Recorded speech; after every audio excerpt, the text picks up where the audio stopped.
After nearly 30 years of service to the local law enforcement community, Captain Ken Clark of Berea Police Department signed off for the last time yesterday. We got to speak to him and hear some funny stories during his years of service, as well as got to speak with Police Chief David Gregory about how valued he is to his community. When you donate to the Habitat Restore, you do more than just clear out stuff from your home or office. By donating it to the Restore, you can help build a new home for someone in need. The donation is tax deductible, and they will even come pick it up from you. Check out the Restore for yourself. Located behind the Richmond Mall or on Facebook. 30 years. That long, huh? Yeah. Well, now today it seems like that. But when I first started, I didn't think I'd ever make 30 years.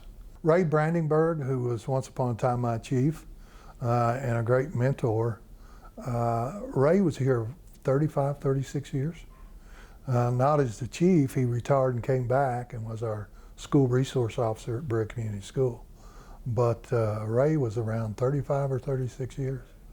Policing has changed a lot in 30 years. Back when I started, media wasn't 24/7. You would have a newspaper article, you might have a picture or something, but it wasn't constant like it is now. And with that media being 24/7, you're constantly the least little mistake. We have to make a decision just like that. I don't think that the critics ever consider that.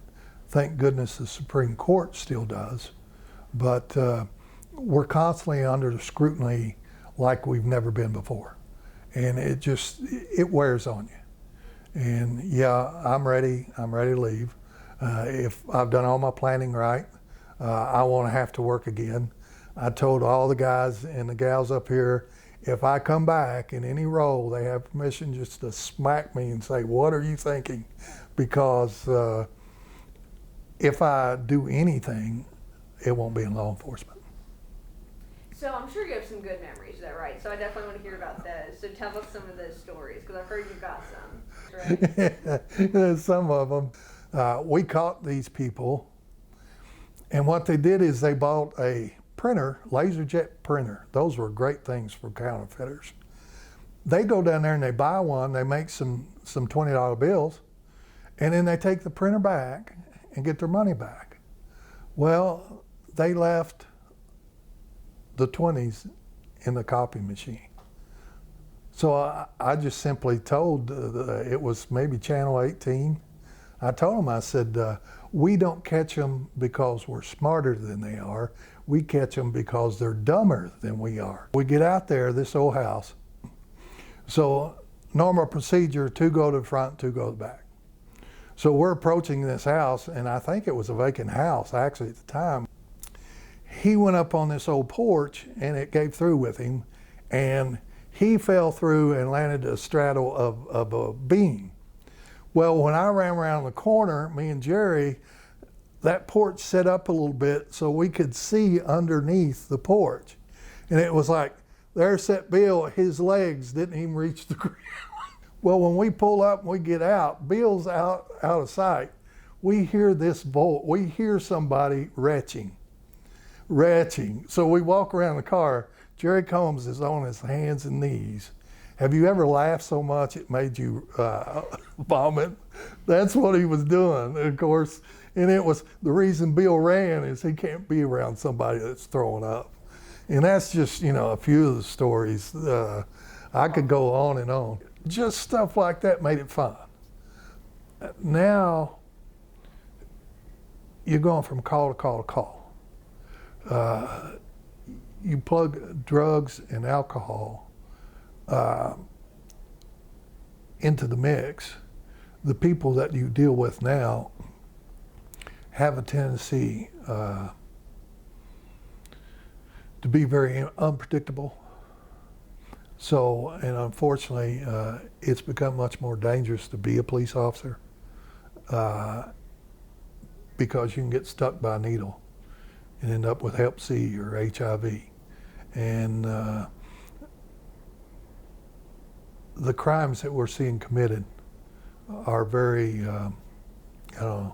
some of them are really repulsive. To see what people do to other people or what adults do to children.